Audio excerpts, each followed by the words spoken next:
اسلام کے علماء و فقہا و شیوخ و زعماء اپنے بیانوں، اپنے خطبوں، اپنی کتابوں اور اپنی تقریروں میں یہ بلند بانگ دعویٰ صدیوں سے کرتے آئے ہیں کہ ان کا قرآن قطعی الثبوت اور قطعی الدلالہ کی اساس پر ان کے اللہ کا کلام ہے۔ وہ ایسا جتاتے رہے ہیں کہ قرآن کے الفاظ گویا اللہ کے سچ مچ کلمات ہیں اور قرآن کی آیتیں اس اللہ کے احکام و فرامین ہیں جو ساری کائنات کا خالق و مالک و پالنہار ہے۔ بھئی یہ تو ہوا ان کا دعویٰ۔ بڑی مزے کی بات کہ مسلمانوں کا یہ دعویٰ تو ہمالیہ پربت سے بھی کہیں زیادہ بھاری بھرکم ہے، مگر اس دعوے کی دلیل ان کے ہاں چوہے جتنی بھی نہیں پائی جاتی۔ دیکھیں سچ والا who actually wrote the قرآن، اس میں یہ پروف مانگتے ہیں۔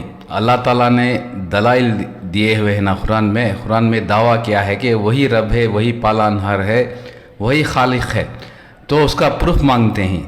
پروف کے لیے بھی بہت سے آیتیں دی ہوئی ہیں دلیل کے طور پر۔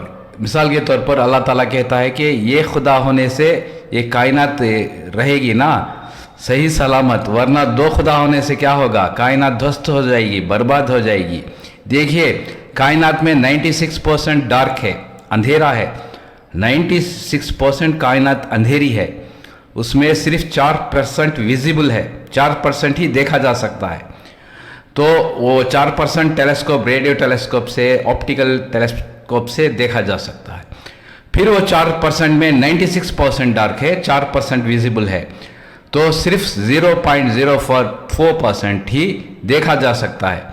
0.04% ہی دیکھا جا سکتا ہے، اس میں وہ ریڈیو ٹیلیسکوپ سے اور آپٹیکل ٹیلیسکوپ سے دیکھا جا سکتا ہے۔ اتنی کائنات اندھیری ہے اور اللہ تعالیٰ کو دیکھنے کا کوئی وشے بھی نہیں ہے، اللہ کو دیکھا نہیں جا سکتا۔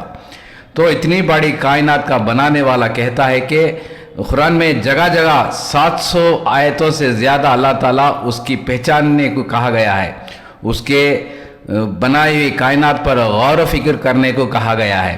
تو ہم کو آنکھ دیا ہے، کان دیا ہے، سب کچھ دیا ہوا ہے نا۔ سورہ بلد میں بھی اس کی آیت آئی ہوئی ہے اس کے متعلق۔ تو اللہ تعالیٰ نے ہم کو عقل دی ہے نا، عقل کے ذریعے سے پہچاننے کو کہتا ہے اللہ تعالیٰ۔ جس کو عقل نہیں ہے وہ خدا کو نہیں پہچانتا، جو عقل رکھتے ہیں وہی پہچانتے ہیں، اسی کو اللہ تعالیٰ نے کہا اولو الالباب۔ تو اتنی بڑی آیت سورہ بقرہ میں موجود ہے۔ یہ کس قسم کے دلائل مانگتے ہیں مجھے سمجھ میں نہیں آتا۔ کیا وہ اللہ تعالیٰ کو دیکھنے کے بارے میں کہتے ہیں یا قرآن میں پروف تو دیا ہوا ہے نا، دو خدا ہونے سے کیا ہوگا؟ یہ خدا ہونے سے کائنات رہے گی، ورنہ سلامت رہے گی، ورنہ برباد ہو جائے گی۔ سائنسدان بھی یہی مانتے ہیں۔ دیکھیے سائنس کو پوری کائنات میں 4 فورسز ہیں، تو آپ کو معلوم ہے نا 4 فورسز۔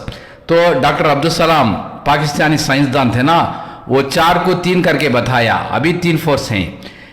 اور جی یو ٹی تھیوری کہتی ہے کہ کائنات میں ایک ہی فورس ہونا چاہیے، اور اسٹیفن ہاکنگز وہ بھی کہتے تھے کہ کائنات میں ایک ہی فورس ہونا چاہیے۔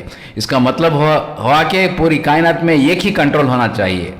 ابھی سائنس کہتی ہے ابھی 3 فورسز ہیں نا، ایک ہی فورس کرنے میں جٹی ہوئی ہے سائنسدان، لیکن ان کو کامیابی نہیں ملی۔ تو پوری کائنات میں ایک ہی کنٹرول ہونا چاہیے۔ تو قرآن میں اللہ تعالیٰ جگہ کہتا ہے کہ اس کے آیتوں پر، اس کی کائنات پر غور کرنے کو کہتا ہے۔ 700 سے زیادہ آیتوں پر اللہ تعالیٰ اس کی بنائی ہوئی کائنات پر غور کرنے کو کہتا ہے۔ تو اس کی دلیل سب جگہ موجود ہے۔ قرآن ایک تھیوری بک ہے، اس کا پریکٹیکل پوری کائنات ہے نا، یہی اللہ تعالیٰ کہتا ہے۔ ہر آیتوں میں اس کی نشانیاں موجود ہیں، اس طرح سے کہتا ہے۔ تو میری ویڈیو دیکھتے رہیے، سبسکرائب کیجئے، شیئر کیجئے، زیادہ سے زیادہ شیئر کیجئے، اور گمراہی سچ والا جو گمراہی پھیلاتے ہیں نا، اس سے بچ جائیے۔ نیکسٹ پارٹ 2 بھی دیکھیے۔ Thank you. إن في خلق السماوات والأرض واختلاف الليل والنهار واختلاف الليل والنهار لآيات لأولي الألباب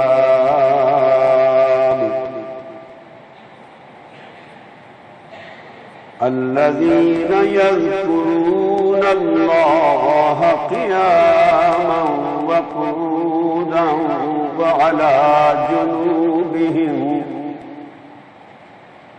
ويتفكرون في خلق السماوات والأرض ربنا ما خلقت هذا باطلا سبحانك فقنا عذاب النار